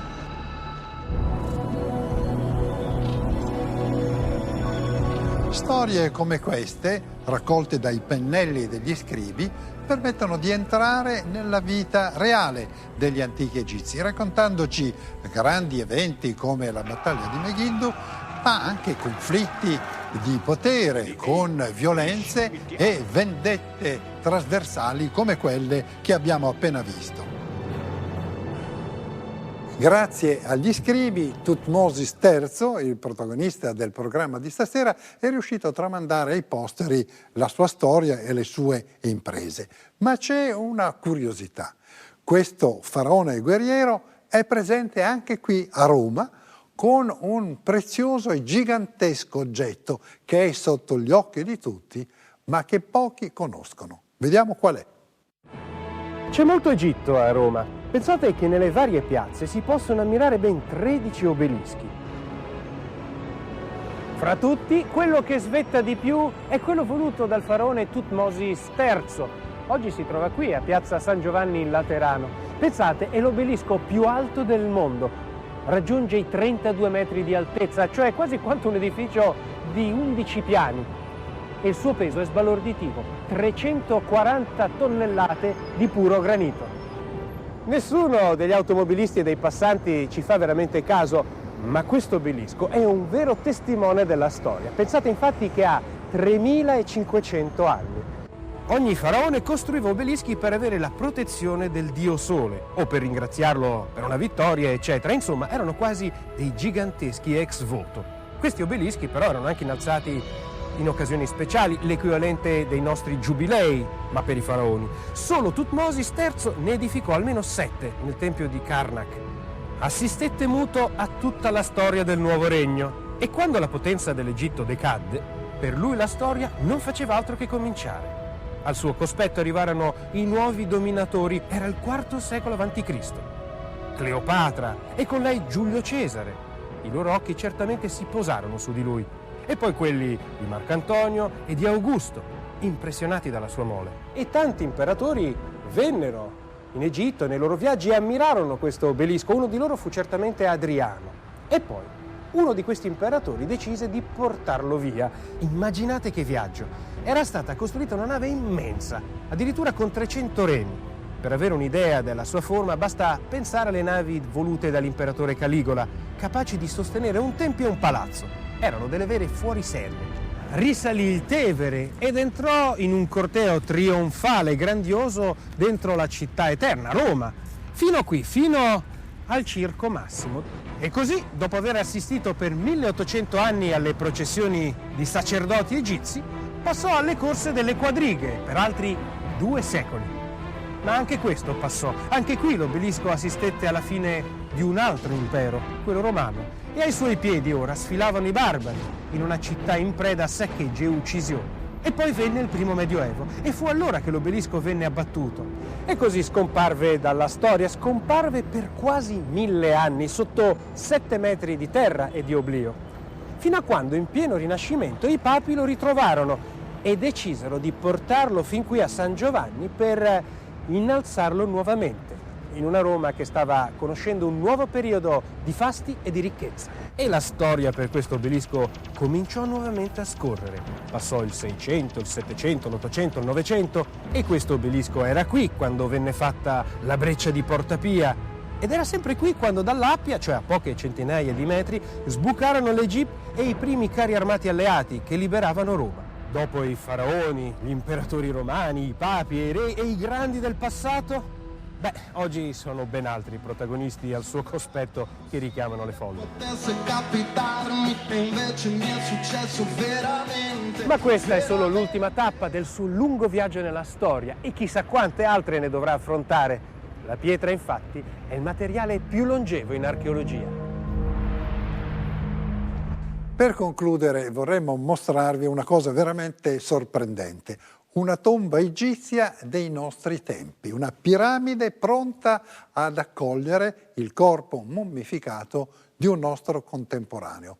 Non soltanto i faraoni si facevano imbalsamare, c'è un signore francese che ha deciso di farsi imbalsamare con tutti i riti di un antico faraone e si è già costruito una piramide piccola perché i regolamenti del cimitero non consentono dimensioni faraoniche e questa piramide si trova nel cimitero parigino di Père-Lachaise. Siamo andati a vederla. L'antico Egitto continua ancora oggi ad alimentare fantasticherie funerarie. Un farmacista parigino, cinquantenne, sta preparando già da 15 anni la sua mummificazione, per fare in modo che il suo corpo sfugga all'inevitabile decomposizione e ha deciso di riposare al cimitero Père-Lachaise dentro una piramide. Ha scelto con cura il suo posto, si è fatto concedere un lotto spazioso e il monumento a poco ha incominciato a sorgere. Tutto sembra finito adesso, e invece no. Perché all'interno egli stesso continua a dipingere gli affreschi e i geroglifici che decoreranno la sua tomba. E l'interno è sorprendente. Si capisce che non è affatto il progetto di un folle. È prodigiosamente coerente. Ogni elemento è al suo posto. La grammatica funeraria è scrupolosamente rispettata e questo signore ha già preparato la tela che avvolgerà il suo corpo. Ha persino designato il suo imbalsamatore, ma è un po' pessimista perché ha affidato questo compito a un uomo che ha esattamente la sua età. La prossima volta vi proporremo un altro racconto molto interessante, un vero e proprio giallo. La storia di un furto in una tomba reale avvenuto 3000 anni fa. Vedremo come venivano progettati i sistemi di sicurezza nelle tombe, i tranelli per impedire ai profanatori di entrare all'interno, sia nelle piramidi che nei sepolcri sotterranei nella Valle dei Re, scavati profondamente nella roccia. Un papiro dell'epoca contiene il resoconto del processo fatto a un ladro che insieme ad altri complici era riuscito a penetrare dentro una tomba reale rubando tutti gli oggetti preziosi, anche quelli che indossava la mummia del faraone, incendiando poi il sarcofago. Durante gli interrogatori emergerà la rete di complicità che esisteva a quell'epoca non solo tra coloro che lavoravano all'interno del sistema, ma anche tra personaggi al di sopra di ogni sospetto. E vedremo quali. Appuntamento quindi alla prossima puntata, grazie per averci seguiti. Buonasera.